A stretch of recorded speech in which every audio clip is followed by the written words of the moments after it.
नमस्कार। आज बात होगी एक ऐसे रहस्य की जो 5000 साल से भी ज्यादा पुराना है।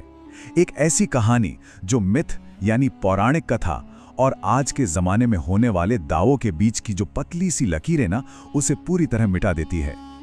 और ये पूरी कहानी घूमती है एक सवाल के चारों तरफ। क्या कोई इंसान वाकई 5000 साल तक जिंदा रह सकता है, या ये बस एक किंवदंती है, एक कहानी है जो सदियों से चली आ रही है। ये कहानी हमें ले चलती है मध्य प्रदेश के एक बहुत ही रहस्यमयी किले में, असीरगढ़ का किला। ये वो जगह है जहां इतिहास और कहानियां दोनों एक दूसरे में घुल मिल जाते हैं, और हमारी आज की जो ये खोज है वो यहीं से शुरू होती है। तो चलिए देखते हैं कि वहां जांच करने वालों को मिला क्या। सबसे पहले तो बहुत बड़े बड़े पैरों के निशान मिले, इतने बड़े कि किसी आम इंसान के तो हो ही नहीं सकते। फिर पास ही एक शिवलिंग पर खून के धब्बे मिले, और सबसे हैरान करने वाली बात, जो सीसीटीवी कैमरे सबूत के लिए लगाए गए थे ना, वो रात में अपने आप ही बंद हो गए। लेकिन सुबह तक उसी शिवलिंग पर ताजे फूल चढ़े हुए थे, जैसे रात में किसी ने आके पूजा की हो।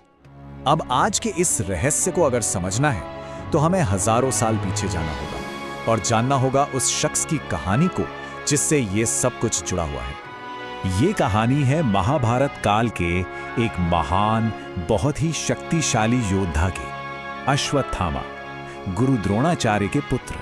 और अपने पिता की ही तरह धनुर्विद्या में उनका कोई सानी नहीं था। लेकिन अश्वत्थामा की जो असली, जो असीम शक्ति थी, उसका राज था उनके माथे पर जन्म से मौजूद एक दिव्य मणि। ये कोई मामूली पत्थर नहीं था, यही वो चीज थी जो उन्हें लगभग इनविंसिबल बनाती थी। जरा सोचिए, इस मणि से उन्हें क्या क्या शक्तियां मिली होंगी। उन्हें कभी भूख, प्यास या थकान महसूस ही नहीं होती थी। किसी भी राक्षस, देवता या हथियार का कोई डर नहीं। मतलब एक तरह से देखा जाए तो ये मणि उन्हें लगभग अमर बना देती थी। लेकिन फिर कहानी में एक बहुत दुखद मोड़ आता है। एक ऐसी घटना घटती है जो इस अजय योद्धा की पूरी किस्मत हमेशा के लिए बदल कर रख देती है। महाभारत का महायुद्ध चल रहा था और गुरु द्रोण कौरवों की तरफ से एक ऐसी शक्ति थे जिन्हें हराना नामुमकिन लग रहा था। भगवान श्री कृष्ण ये बात जानते थे कि जब तक द्रोण मैदान में हैं, पांडवों की जीत लगभग असंभव है। तो एक योजना बनाई गई। युद्ध में अश्वत्थामा नाम के एक हाथी को मारा गया, और फिर ये अफवाह फैला दी गई कि अश्वत्थामा मारा गया। अपने बेटे की मौत की खबर सुनते ही गुरु द्रोण ने दुख में अपने हथियार नीचे रख दिए, और बस इसी पल का फायदा उठाकर निहत्थे द्रोण का वध कर दिया गया। पिता के इस तरह धोखे से हुई मौत ने अश्वत्थामा को अंदर तक तोड़ कर रख दिया। उनका दुख अब बदले की आग बन चुका था, एक ऐसी आग जो सब कुछ जलाकर राख कर देने वाली थी। और बस यहीं से अश्वत्थामा के पतन की शुरुआत होती है। एक ऐसा पतन जो उन्हें एक ऐसे श्राप की तरफ ले गया जिसे मौत से भी ज्यादा भयानक माना जाता है। बदले के इस आग में जलते हुए अश्वत्थामा ने दो ऐसे पाप किए जिन्हें कभी माफ नहीं किया जा सकता। पहला, उन्होंने रात के अंधेरे में पांडवों के शिविर में घुसकर उनके 5 सोए हुए बेटों की हत्या कर दी।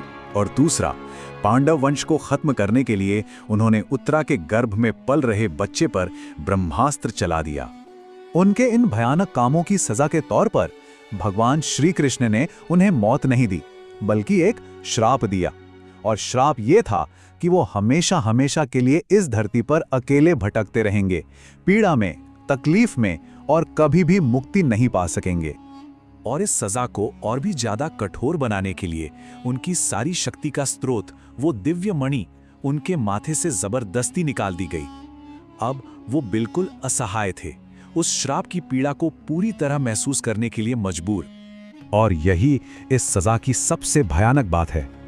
मौत, वो तो एक तरह से इस दर्द से आजादी होती, लेकिन ये श्राप, ये तो एक अंतहीन जेल थी। ये दुख का अंत नहीं था, ये हमेशा रहने वाला दुख था। इसीलिए ये सजा मौत से भी कहीं ज्यादा कठोर थी।